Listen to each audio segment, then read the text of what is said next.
Hi, my name is Matt Williams, and this last week I've been putting out all these videos regarding the C300 and everything that it can do very well, its color space and lots of different things like that. But one thing I wanted to talk to you about is the fact that this camera is still set up like a DSLR. This camera is still set up like a camera that you can run and gun with. So I want to talk to you about how do you operate this camera handheld and be able to actually have it look good. Now we know that we have 4K in this camera, so we're able to utilize warp stabilization in Premiere as we end up utilizing this camera's handheld functions.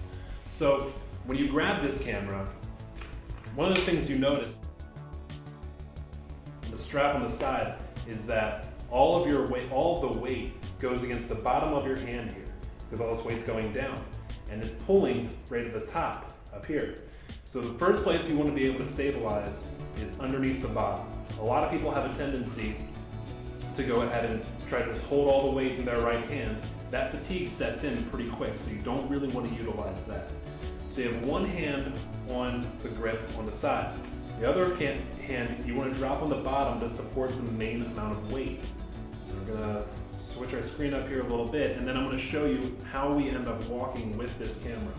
Now we want to have as many multiple points of contact as possible. So what does that mean? What that means is I have these two hands on the camera, that's great, but my shoulders and my elbows are all going to fluctuate how this camera ends up bouncing around and going up and down. Now, the other thing I want to think about too is as I'm walking, I don't want to be walking up and down and bouncing. I want to pretend that my head is in a room that's 2 inches shorter than my height. So I got to go down and I'm just going to hold my head against the ceiling the whole time that I'm shooting. The other points of contact I want to have are going to be my elbows against the bottom of my ribs. So they're both going to be down here, and so this is what actually shooting is going to look like when you're moving. And you're going to move your head along the top of that ceiling so that you don't end up bumping up and down. So let's take a look and see what 4K footage shot on the C300 utilizing warp stabilization looks like.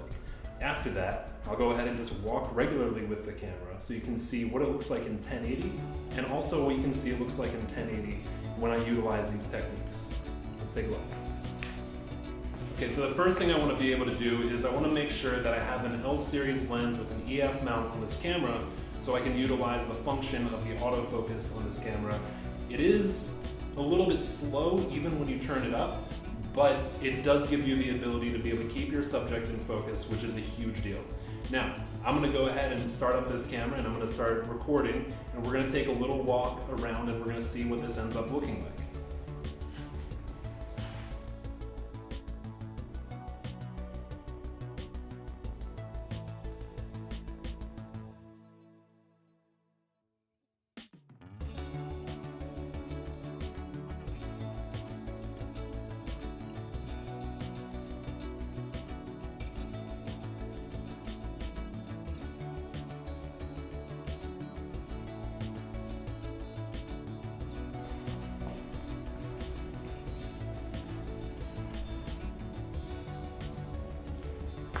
All right, so this is a great technique to be able to utilize if you're filming a documentary or a short film or something. Obviously, if you're doing something more intense, you want to have a focus pull or you want to have a movie, but that's not always in the budget for everybody.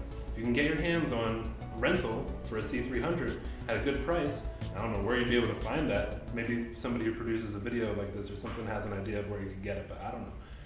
You could be able to rent out this camera and be able to film an entire documentary with this camera and utilizing these techniques. So let's take a look at what this ends up looking like when we have to shoot in 1080 and we don't actually utilize any of these techniques that I just showed you.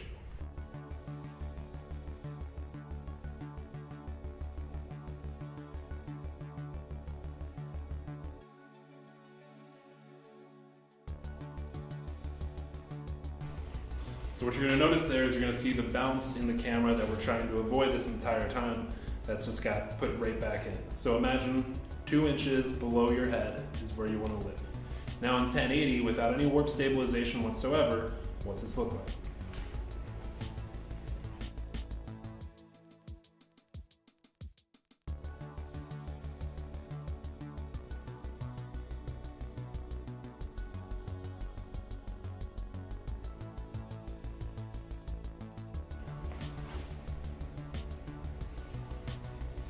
Now, if you don't actually trip over a tripod as you begin walking, then it'll look even better than that.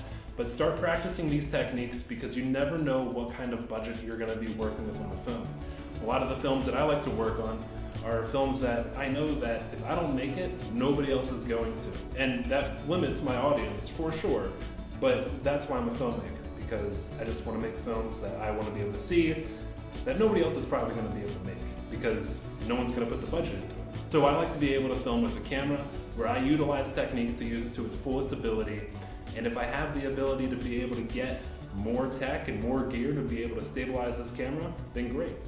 But have a reason for using a stabilizer, whatever stabilizer it may be. Even if it's a tripod, even if it's a Movi or a Ronin, or if you're using a Steadicam, it doesn't matter. Always have a reason that you want to use that type of stabilization. So when I'm talking about utilizing a stabilizer for your camera and I say, oh, you might want to use a Movi, or you might want to use a Ronin, or you might want to use a tripod or a Steadicam, the reason I'm saying make these choices based off of the emotion of the script is because everything combines a little bit of a different attitude towards what your character is feeling. So if I'm using a Movi, then I'm going to have these tiny little adjustments that are just getting it right. And maybe the longer that I'm holding that, the more those adjustments are going to be seen. And if we're talking about a scene in a movie where somebody's having an argument or a fight, maybe I want to see it jitter a little bit more as we continue to go further and further. Now, if you take a look at the movie like The Silver Linings Playbook, you're going to see something that is a little bit different, where they shot the entire movie using a Steadicam. Now, why did they do this? Well, there's other reasons that I'm sure are completely over my head, but as far as I can see, what I'm finding is that if you want to make somebody feel like they're flowing and they're not fully connected with the rest of the world, then giving something the effect of having a stabilizer that is freely flowing is a great way to be able to do that. A tripod, whole different idea of stabilization, okay? And it's going to be the same thing for a dolly track or anything else. Have a reason for wanting to go handheld. If it's your budget, that's okay. If it's for the feeling, that's fine too. But have a reason for doing everything you do in your film, because it ends up adding to one big emotional story. And the more reason that you can have behind everything that you do, the better your film is going to be. Thanks for watching. I'm Matt Williams with Camera Invents. See ya!